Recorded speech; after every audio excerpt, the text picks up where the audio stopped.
মুখ্যমন্ত্রী শুভেন্দু অধিকারী কড়া বার্তা দিয়েছিলেন, আর তারপরে পার্ক সার্কাসের ঘটনায় গ্রেফতার করা হয়েছে মূল অভিযুক্তকে। পার্ক সার্কাসে অশান্তির ঘটনায় গ্রেফতার মূল অভিযুক্ত ফরিদুল ইসলাম। অশান্তিতে প্ররোচনার অভিযোগে গ্রেফতার ফরিদুল ইসলাম। মুখ্যমন্ত্রী শুভেন্দু অধিকারী তিনি কড়া বার্তা দিয়েছিলেন, আর তারপরই পার্ক সার্কাসে অশান্তির ঘটনায় এবার অন্যতম মূল অভিযুক্ত পুলিশের জালে। গ্রেফতার করা হয়েছে ফরিদুল ইসলাম নামে এক ব্যক্তিকে। পার্ক সার্কাসে অশান্তিতে প্ররোচনা রয়েছে এই ফরিদুল ইসলামের, এমনটাই পুলিশ সূত্রে জানা গিয়েছে। এর আগেও একাধিক ব্যক্তিকে গ্রেফতার করা হয়েছিল, আর এবার মূল অভিযুক্ত ফরিদুল ইসলাম তাকেও গ্রেফতার করল পুলিশ। পার্ক সার্কাসে অশান্তির ঘটনায় ধৃতের সংখ্যা বেড়ে দাঁড়ালো 46। আরো বিস্তারিত এই বিষয় নিয়ে জানাবেন প্রতিনিধি আবির দত্ত আমাদের সঙ্গে রয়েছেন। আবির, কি জানতে পারছো? দেখো, তুমি জানো যে এর আগে বেশ কয়েকজনকে গ্রেফতার করা হয়েছিল এবং তাদেরকে আদালতে পেশ করা হয়েছিল বলে আমরা জানি। এবং গতকাল গভীর রাত পর্যন্ত বিভিন্ন জায়গায় তল্লাশি চালিয়ে 46 জনকে মোট গ্রেফতার করা হয়েছে। অর্থাৎ 39 জনকে আগে গ্রেফতার করা হয়েছিল, এখন ধৃতের সংখ্যা বেড়ে দাঁড়ালো 46। তাৎপর্যপূর্ণ বিষয় হচ্ছে যে এই ঘটনার অন্যতম প্রধান চক্রী ফরিদুল ইসলাম নামে এক ব্যক্তি, যার খোঁজ করা হচ্ছিল, সে পালিয়ে যাওয়ার চেষ্টা করছিল, তাকে গ্রেফতার করা হয়েছে। যেটা অনুমান করা হচ্ছে যে এই ঘটনায় একটা ষড়যন্ত্র রয়েছে, সেই বিষয়টা নিশ্চিত হওয়ার জন্য চেষ্টা চালানো হচ্ছে, তথ্য প্রমাণ সংগ্রহের প্রক্রিয়া চালানো হচ্ছে পুলিশের তরফে। যদিও যেটা পুলিশ সূত্রে জানা যাচ্ছে যে বেশ কিছু ভিডিও ফুটেজ, সিসি ক্যামেরা পাওয়া গিয়েছে, সেখান থেকে শনাক্তকরণের প্রক্রিয়াও চলছে। যে কজনকে গতকাল রাত্রিবেলা থেকে গ্রেফতার করা হয়েছে, তাদেরকে বিভিন্ন ফুটেজে, বিভিন্ন ভিডিওতে ওই অশান্তির সময় তাদেরকে দেখা গিয়েছিল, এবং তাদের পেছনে এই ফরিদুল ইসলাম সে রয়েছে বলেই অনুমান পুলিশের। ফরিদুল ইসলামকে হেফাজতের চেয়েও আবেদন জানাতে পারেন তদন্তকারীরা, এমনটাই পুলিশ সূত্রে খবর। এই ঘটনায় আরো যারা যারা জড়িত তাদেরও খোঁজ করা হচ্ছে বলে পুলিশ সূত্র থেকে জানা যাচ্ছে। ধন্যবাদ আবির। সামনের মাস থেকে আর মিলবে না ইমাম, মুয়াজ্জেম ও পুরোহিত ভাতা। ক্যাবিনেট বৈঠকে সিদ্ধান্ত নিল নতুন সরকার। সরকারের সিদ্ধান্তকে স্বাগত জানিয়েছেন পুরোহিত ও মুয়াজ্জেমরা। তারা চাইছেন উন্নয়নের খাতে খরচ হোক ভাতার টাকা। রাজ্য মন্ত্রিসভার সোমবারের বৈঠকেও নেওয়া হলো একাধিক গুরুত্বপূর্ণ সিদ্ধান্ত।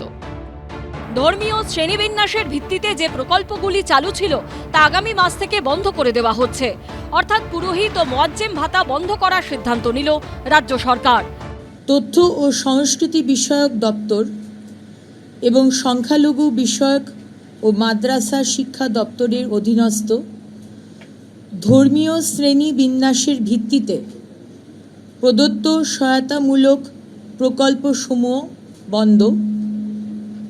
এই মাস চলবে, পরের মাস থেকে এটা বন্ধ করা হচ্ছে। এতদিন রাজ্যে ইমামরা পেতেন মাসিক 3000 টাকা করে, পুরোহিত ও মুয়াজ্জেমরা 1500 টাকা করে ভাতা পেতেন। ভোট ঘোষণার ঠিক আগের মুহূর্তে তাদের ভাতা বাড়িয়ে মাসিক 2000 টাকা করে তৃণমূল। কিন্তু এবার ধর্মের ভিত্তিতে ভাতা তুলে দেওয়ার সিদ্ধান্ত নিল বিজেপি সরকার। ঠিকই কাজ হয়েছে, কারণ ভাতা দিয়ে কোনো দেশের উন্নতি হয় না। किसी अच्छे काम में अगर लगा रहा है तो ठीक है। 2011 সালে রাজ্যে ক্ষমতায় আসার পরের বছরে 2012 সালে ইমাম, মুয়াজ্জেমদের ভাতা ঘোষণা করেছিলেন মমতা বন্দ্যোপাধ্যায়। তৎকালীন রাজ্য সরকারের এই ঘোষণা নিয়ে কম বিতর্ক হয়নি। এরপর 2020 সালের অক্টোবর থেকে পুরোহিতদের জন্য মাসিক ভাতার ঘোষণা করেন মমতা বন্দ্যোপাধ্যায়।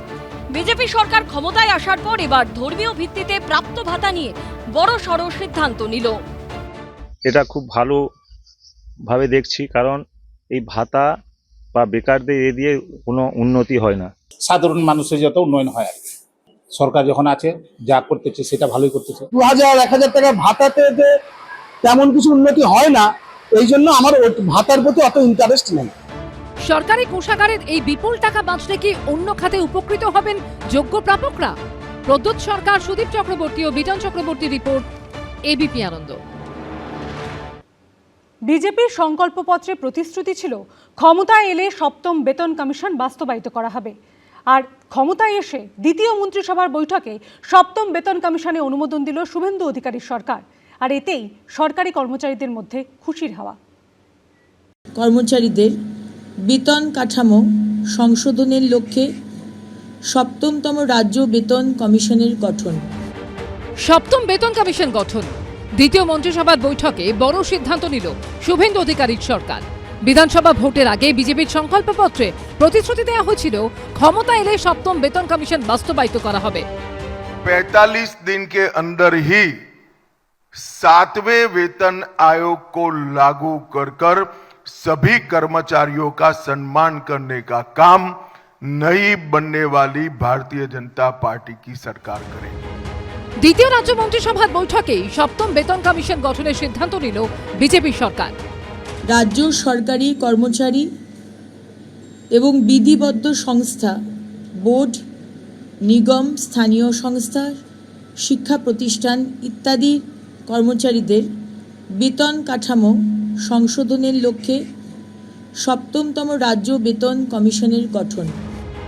আর এতেই সরকারি কর্মচারীদের মধ্যে খুশির হাওয়া। ক্যাবিনেট বৈঠকে সপ্তম রাজ্য বেতন কমিশন গঠন করা হয়েছে। আর তাই নিয়ে কি বলছেন সংগ্রামী যৌথ মঞ্চের যারা সদস্যরা রয়েছেন, তাদের সঙ্গে কথা বলবো। এটা আমাদের দীর্ঘদিনের দাবি ছিল, সেই দাবিটাকে কার্যত মেনে নিয়েছে। আজকে কোনো মন্ত্রিসভা যখন ডিসিশন হয় সেটা কিন্তু অ্যাকচুয়াল আইন হয়ে যায়। মন্ত্রিসভা যেটা অ্যাকচুয়াল আইনসভা তো মন্ত্রিসভা, তা সেটাই করে যাবে, নোটিফিকেশন বেরোবে। আমরা বিশ্বাস করি 45 দিনের মধ্যে সেটা লাগু হবে আর কি। 15 বছর ধরে তো রাজ্য সরকারি কর্মচারী, শিক্ষক, পেনশনার সবাই বঞ্চিত। কাজেই আজকে সপ্তম পে কমিশনের ব্যাপারে সরকার যে সদর্থক ভূমিকা নিচ্ছে, এর জন্য আমরা খুশি, আমরা আশাবাদী। হবে ওটা, দেখুন সময়টা খুব কম এবং কাজটা অনেক বেশি। ডিএ বা অন্যান্য বিষয় অত্যন্ত গুরুত্বপূর্ণ এবং গ্র্যাজুয়ালি সেটা আলোচনা হবে। শুধু সপ্তম বেতন কমিশন নয়, অন্নপূর্ণা ভান্ডার, মহিলাদের বিনামূল্যে সরকারি বাসে যাত্রা, এমন একাধিক বিষয়ে সোমবার শিলমোহর দিল শুভেন্দু অধিকারীর মন্ত্রিসভা। দীপক ঘোষ, শুভেন্দু ভট্টাচার্য ও কমল কৃষ্ণদের রিপোর্ট, এবিপি আনন্দ। সরকারি বাসে মহিলাদের যাতায়াত ফ্রি। দ্বিতীয় মন্ত্রিসভার বৈঠকে এই সিদ্ধান্তে শিলমোহর দিল শুভেন্দু অধিকারীর নেতৃত্বাধীন সরকার।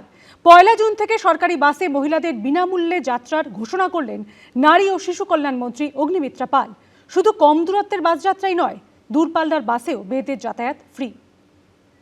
2026 সালের 1 জুন থেকে পশ্চিমবঙ্গ রাজ্যের সমস্ত সরকারি বাসে পশ্চিমবঙ্গের মহিলাদের জন্য বিনামূল্যে পরিবহন প্রকল্পের নীতিগত অনুমোদন। বিধানসভা ভোটের সংকল্পপত্রে বিজেপি প্রতিশ্রুতি দিয়েছিল তারা ক্ষমতায় এলে সরকারি বাসে মহিলাদের যাতায়াত ফ্রি হবে, অর্থাৎ সরকারি বাসে উঠলে কোনো পয়সা লাগবে না। দ্বিতীয় মন্ত্রিসভার বৈঠকে তাতেই শিলমোহর দিল শুভেন্দু অধিকারীর নেতৃত্বাধীন সরকার। 1 জুন থেকে সরকারি বাসে মহিলাদের বিনামূল্যে যাত্রার ঘোষণা করলেন নারী ও শিশু কল্যাণ মন্ত্রী। সরকারি বাসে মহিলারা বিনামূল্যে যাতায়াত করবেন। যে কোনো সরকারি বাসে মহিলাদের, দূরপাল্লা হোক কাছের হোক, যে কোনো সরকারি বাসে মহিলাদের কোনো ফেয়ার ভাড়া লাগবে না। সরকার তার প্রতিশ্রুতি রাখায় ব্যাপক খুশি পড়ুয়া থেকে চাকরিজীবী, গৃহবধূ সকলেই।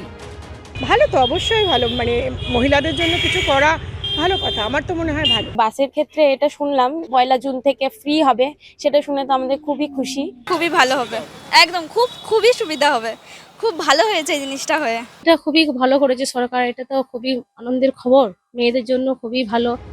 শুধু কম দূরত্বের বাস যাত্রাই নয়, দূরপাল্লার বাসেও মেয়েদের যাতায়াত ফ্রি। সুমন ঘরাই, সুনীত হালদার ও পূর্ণেন্দু সিংহের রিপোর্ট, এবিপি আনন্দ। এবিপি আনন্দ, এগিয়ে থাকে, এগিয়ে রাখে।